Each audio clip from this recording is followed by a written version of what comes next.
Welcome to The Explainer. Today, we're diving into a really profound text, the Maharatnakutta Sutra.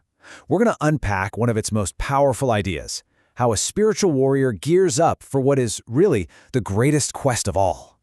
So we all feel it, right? The chaos of the world, the battles inside our own heads.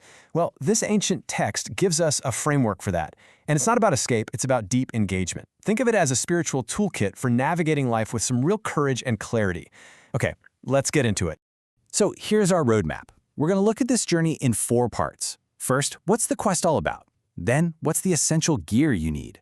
After that, we'll check out the user manual, and finally, we'll see where this path ultimately leads. First things first, what in the world is a bodhisattva? Well, the sutra doesn't picture them as some distant, untouchable god. Nope, it's more like a spiritual warrior, an enlightened being on this incredible mission to help every living thing break free from suffering. I mean, their mission is just vast. It's about helping countless other beings grow and protecting these profound teachings.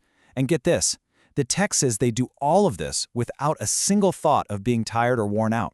It's just an amazing level of commitment and love. All right, so if you're going to take on a quest this huge, you can't just show up empty-handed. The sutra says the bodhisattva needs 2 key pieces of equipment, what it calls the great armor and the great vehicle. Okay, this is where it gets really interesting, because you see this amazing balance.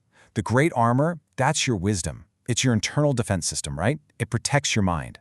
But then you have the great vehicle, which is all about compassion. That's the engine. That's what actually moves you forward and out into the world to help. So one gives you inner strength, and the other gives you a purpose for that strength. And the sutra is absolutely clear about this. Wisdom by itself, it's not enough. Without that fuel of compassion, the armor of wisdom is just too heavy. It's too isolating. It's compassion that makes wisdom practical, that makes it useful, that gives it the power to actually go out and change the world. So the bodhisattva has their armor of wisdom and their vehicle of compassion. Awesome. But how do they use them? Well, the sutra points to a super clear set of instructions. Basically the user manual for this whole toolkit, the Holy Eightfold Path.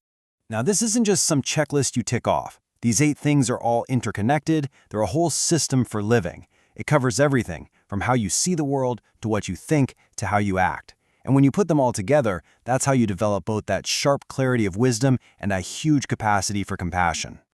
And here's the crucial part. Practicing this path isn't just about following a bunch of rules. It's about totally transforming your mind. The goal is to get to this place of what you might call non-judgmental awareness, where you see that everything and everyone is connected. And when you get there, you can rise above all that mental drama of us versus them. So where does this great quest lead? What's the final destination? Well, the text calls it nirvana, but it's not like an ending where everything just stops. It's more like an arrival into a state of deep, unshakable peace and freedom. First and foremost, nirvana is an inside job. It's about extinguishing those 3 poisons inside us, greed, anger, and delusion, that cause so much of our pain. It's about pulling out the root causes of our inner turmoil. The way the sutra describes it sounds just peaceful. It uses words like cool and tranquil. Imagine being truly free from all the constant pressure and anxiety and pain of daily life. It's the end of the struggle. And I love this metaphor. The text calls this state a great palace. It's not a physical building, of course. It's a state of being that's just vast and still and totally open.